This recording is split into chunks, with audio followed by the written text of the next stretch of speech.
Why is the geography of the Philippines so cool but dangerous? Seriously, just look at a map. The Philippines has one of the most unique shapes out there. It looks like someone designed it on purpose, and it's really beautiful. But why is this kind of geography dangerous? So 50 million years ago, the Philippines looked totally different. Today, it looks like this. These drastic changes happened because of tectonic plates moving around over time, splitting Pangaea into continents. Some of those land pieces drifted away and became islands, which is exactly what happened to the Philippines. Over the course of 50 million years, the geography of the Philippines kept changing until it became what we see today. Unlike most countries, the Philippines is unusual in a way that makes it unique and beautiful. Welcome to the geography of the Philippines.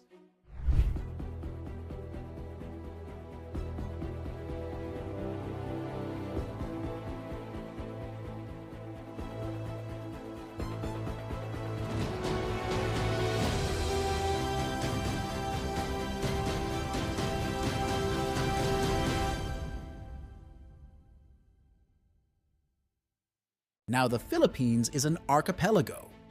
What's an archipelago? Basically, it's a group of many islands. The Philippines has over 7,000 islands, so it definitely qualifies. But if you search online, you'll get different numbers. Some say 7,641 islands, others say 7,640, and some even say 7,107. The correct number used to be 7,107, but after 2016, more than 500 new islands were discovered, bringing the total to 7,641. That's actually great news for Filipinos. Imagine finding out you have an extra 500 islands in your territory.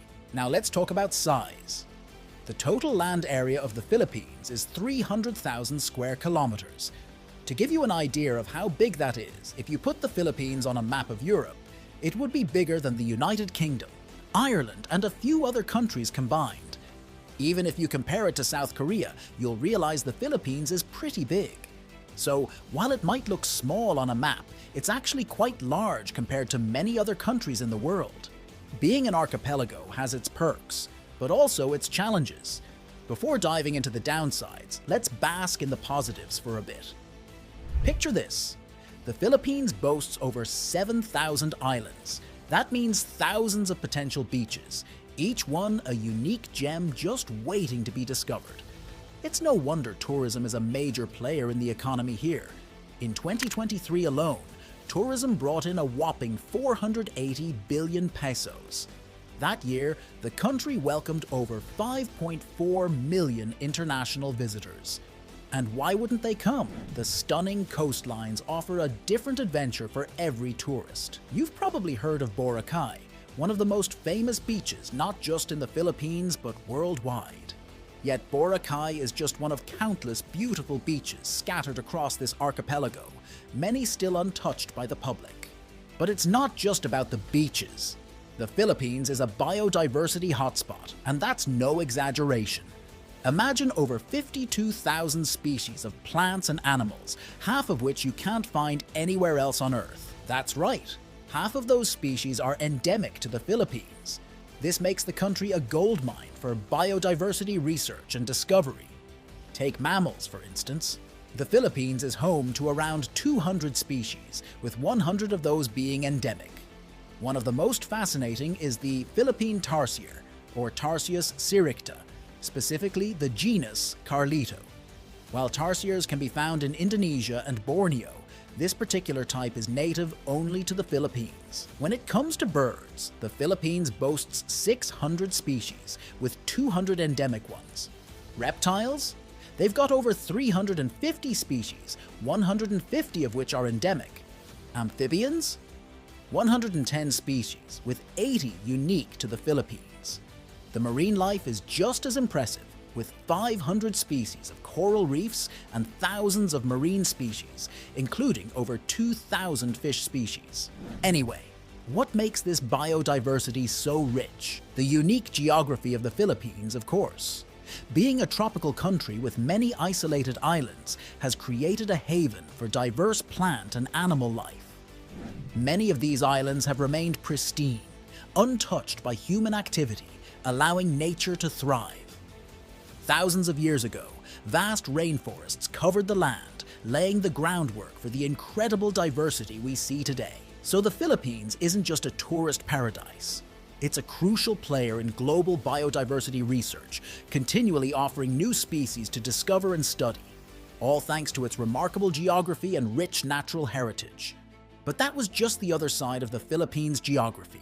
If that side gives hope, opportunity, and beauty, this other side gives danger and challenges to the people living in this archipelago. You see, this country is susceptible to natural disasters, meaning they are already expecting that every year they will encounter typhoons and other disasters. It is the norm here, and it would be abnormal if the Philippines didn't have a typhoon visitor within a year. And I am not exaggerating it. Did you know that on average, the Philippines encounters at least 20 typhoons yearly, and mostly 5 of those typhoons are destructive and worse, super typhoons? Imagine living in a house where you expect 20 visitors every year that will try to destroy your house. That's normal. How horrible is that? But then again, that's a pretty normal situation in the Philippines. That's why over the years, they have managed to adapt to that kind of situation, facing disasters in a more prepared way. But wait, why though? Why has this country become the natural route for typhoons? Well, the short answer is because this archipelago is within the so-called Pacific Ring of Fire.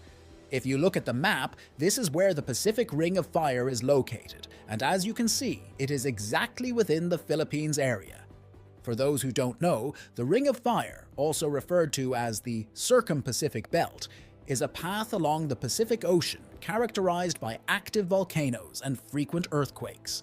The majority of Earth's volcanoes and earthquakes take place along the Ring of Fire, and that is mainly the reason why the Philippines frequently experience earthquakes and volcanic eruptions. But what about typhoons? What is the connection of typhoons to this Pacific Ring of Fire? Well, I am not going to discuss every detail about that matter, but the science behind it is the fact that the Ring of Fire has many volcanoes, making the area hot or warm. And a warm environment influences the formation of cyclones and typhoons. So that's the reason why the Philippines and other countries that are within the vicinity of the Ring of Fire frequently experience natural disasters. Because again, typhoons tend to travel on paths that are warm, and the ocean inside the Ring of Fire is warm. So, you get the idea. In other words, the Philippines will forever be the natural hub for typhoons as long as the Pacific Ring of Fire exists. But again, typhoons are not the only thing that this country needs to worry about. There are volcanic eruptions and earthquakes, again because of the Pacific Ring of Fire. For you to understand this matter, just imagine that this country has almost 300 volcanoes, and 24 of those are considered active volcanoes, meaning some of those volcanoes already erupted in the past and could potentially erupt again in the future. You see, over the past 400 years, the Philippines has experienced 44 significant eruptions. And by saying significant, it only means it brought terror to this country. Anyway, when it comes to earthquakes, the Philippines experiences thousands of earthquakes every year, although the vast majority are minor and go unnoticed by the general population. Still, the Philippine Institute of Volcanology and Seismology, or the PVOLCS, records seismic activity regularly, and their data indicates that the country typically encounters over 20,000 earthquakes annually. However, only a small fraction of these earthquakes are strong enough to be felt by people or cause any significant damage. And again, having an earthquake is pretty normal for the countries that are within the Pacific Ring of Fire. For the Philippines, these natural disasters are already part of their lives. But because of their resilience to live normally, they are able to learn how to face typhoons on a regular basis. They build their houses to be typhoon-proof. But sadly, not all Filipinos can afford to do so. Despite knowing that their country expects around 20 typhoons a year, they can't prepare their houses because strong houses obviously cost a lot. Anyway, despite the challenges that their geography presents, Filipinos are still grateful for the abundance of their nature and the opportunities that their geography offers. And at the end of the day, the geography of the Philippines helps Filipinos more than it hurts them.